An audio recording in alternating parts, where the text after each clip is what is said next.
रोम रोम भाइयों। Hello everyone, welcome to my mini vlog. तो आज की शुरुआत हो रही है बाहर धूप सेकने से। तो सुबह जैसे नहाया धोया उसके बाद मैं आ गई थी बाहर धूप सेकने के लिए। आजकल पिथौरागढ़ में बहुत ज़्यादा ठंडा होने लग गया है, तो सबसे पहले हम लोग धूप ही सेकते हैं। उसके बाद मैंने कल्ली मंदिर में पूजा।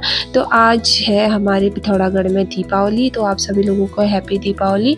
तो यहाँ पे सुबह की पूजा हो गई थी, उसके बाद मैं चली गई थी नाश्ता बनाने के लिए। यहाँ पे फटाफट से नाश्ता बनाया, उसके बाद हम सभी लोगों ने नाश्ता करा। फिर मैं तैयार हो गई थी मार्केट जाने के लिए। जैसा मेरा नाश्ता बना, जब मैं मार्केट के लिए तैयार हो रही थी तो यहाँ पे शिवांश हो गया था गुस्सा, मम्मा मेरे को भी लेके जा करके।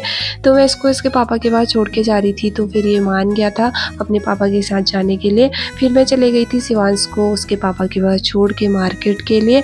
आज मार्केट में बहुत कम भीड़ थी, तो सामान लेने के लिए मैंने फटाफट से वहाँ पहुँचकर सामान ले लिया था। और मार्केट इतना ज़्यादा सुंदर लग रहा था, दीपावली की रौनक अभी भी नहीं गई हुई थी, लेकिन भीड़ बिल्कुल भी नहीं थी, तो सामान लेने में बिल्कुल भी दिक्कत नहीं हुई।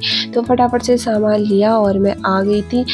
उसके बाद जब मैं गाड़ी के पास पहुँची तो गाड़ी में कोई भी पैसेंजर नहीं था, बस एक दो ही थे। बहुत देर तक हम लोगों ने वेट करना पड़ा क्योंकि आज भीड़ बहुत कम थी, तो पैसेंजर भी बहुत ज़्यादा कम थे। यहाँ पे बहुत ज़्यादा वेट करने के बाद फाइनली गाड़ी भर गई थी। उसके बाद हम लोग आ गए थे घर के लिए। जैसे घर पहुँची थोड़ी देर रेस्ट करा, उसके बाद हमको बनानी थी रंगोली, तो फिर हम लोग चले गए थे रंगोली बनाने के लिए। यहाँ पे सबसे पहले फूलों की रंगोली बनाई, लेकिन फूल हमारे पास थोड़े कम थे, तो यहाँ पे मैंने कट करे सारे फूल एक ही कलर के थे हमारे पास। तो हमारी मंदिर वाली रंगोली भी थोड़ी छोटी सी बनी। तो यहाँ पे मैं लग गई थी मंदिर के सारे फूल कट करने में। जैसे मंदिर के फूल कट हुए, थोड़े से और बचे हुए थे, तो यहाँ पे मेरी रंगोली बनके तैयार हो गई थी। छोटी सी और प्यारी सी रंगोली मैंने बना दी थी फूलों की मंदिर के बाहर पे, और एक स्वास्तिक और माता लक्ष्मी के पाँव बना दिए थे। तो ये भी बहुत ज़्यादा प्यारा लग रहा था मंदिर पे।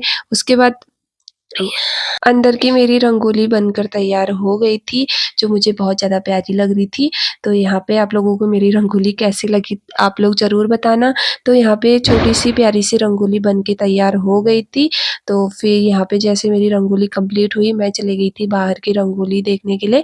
यहाँ पे पूजा बनाने में लगी हुई थी रंगोली। तो ये है हमारी बाहर की रंगोली, जो यहाँ पे हमने छोटे-छोटे से 3 रंगोलियाँ बनाई, जो बहुत प्यारी लग रही थी। तो ये है हमारी आज की रंगोली, जिसको बनाने में हम लोगों ने बहुत ज़्यादा टाइम लगा लिया था। तो यहाँ पे अब हमारी रंगोली बन के पूरी कंप्लीट हो चुकी थी। आप लोगों को कैसी लगी बताना। तो अब मिलते हैं कल नेक्स्ट वीडियो में, और अभी के लिए इतना ही। Thank you.